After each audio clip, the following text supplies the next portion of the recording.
Шедевр мировой драматургии, трагедию «Ромео и Джульетта» ставили многие театры мира. И каждый режиссер-постановщик знаменитую шекспировскую пьесу представлял зрителю по-своему. От таких громких премьер всегда ждут гениальности – актерской, режиссерской и художественной. За этот смелый творческий эксперимент взялся и Абхазский государственный драматический театр. Режиссер-постановщик спектакля от Гуркова отметил – ставить эту шекспировскую трагедию только для того, чтобы она значилась в послужном списке, неправильно. Этот спектакль преследует другую цель. Проблемы, заложенные в материале, они созвучны проблемам зрителя, который придет на спектакль. В этом наша главная задача постановочной группы театра – найти, что называется, сверхзадачу в зрительном зале. Сделать спектакль, который был бы интересен зрителям не как костюмный, не как музейный спектакль, а как спектакль, рассказывающий о тех чувствах, которые испытывают люди в реальной жизни. Впервые герои шекспировской трагедии заговорят на абхазском языке. За перевод пьесы взялся абхазский поэт Геннадий Аламия. Задача, по его словам, не из легких, хоть поэт уже и переводил произведение английского драматурга Юлий Цезарь. Перевод – это как пересадка сердца.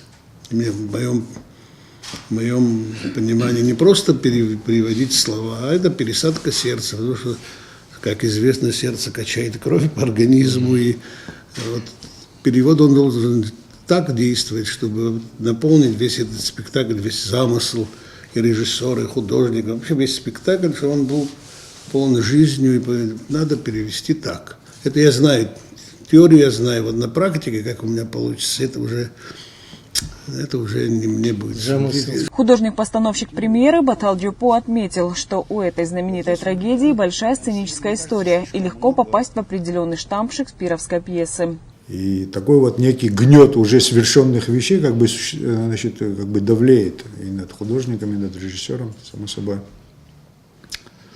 Но и тем не менее, какая-то идея есть, и в рамках этой идеи намечены уже некие пластические решения.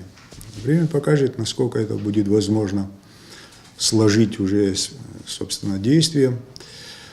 Ну, для меня, например, вот эти вопросы чисто творческие, они не так как-то вот сложны, потому что есть поддержка как бы со всех сторон, в первую очередь со стороны режиссера.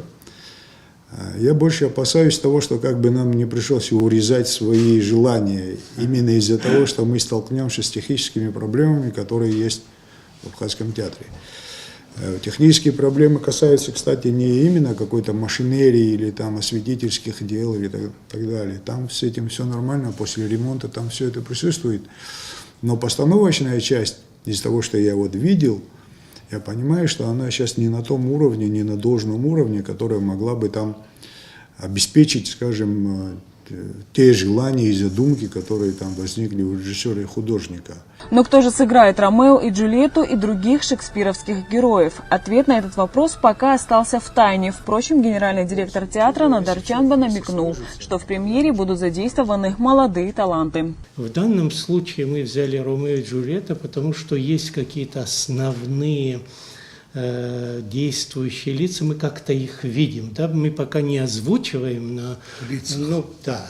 Вот, и это очень важно, потому что если нет Джульетты, если нет Ромео, понятно, что нельзя это брать. Но, к счастью, у нас в Абхазском театре вот уже в прошлом году и позапрошлом году к нам прибавилась довольно большая группа выпускников Петербургского вуза и в прошлом году Московская. Да? Так что у нас есть молодежь, которая, вот прежде всего, конечно, это спектакль для всех артистов мы делаем, но я очень хочу, как руководитель театра, чтобы наша молодежь была задействована в полной мере, потому что там это очень большой каст, да, очень большая группа людей, действующих лиц, и поэтому очень полезна вот такая работа именно над вот таким произведением, тем более шедевром. Репетиции пьесы «Ромео и Джульетта» начнутся в начале июня. 3 летних месяца творческая труппа будет готовиться к громкой премьере, которая запланирована в сентябре, к началу 89-го театрального сезона. Анастасия Никонова, Торник Амичба, Абаза ТВ.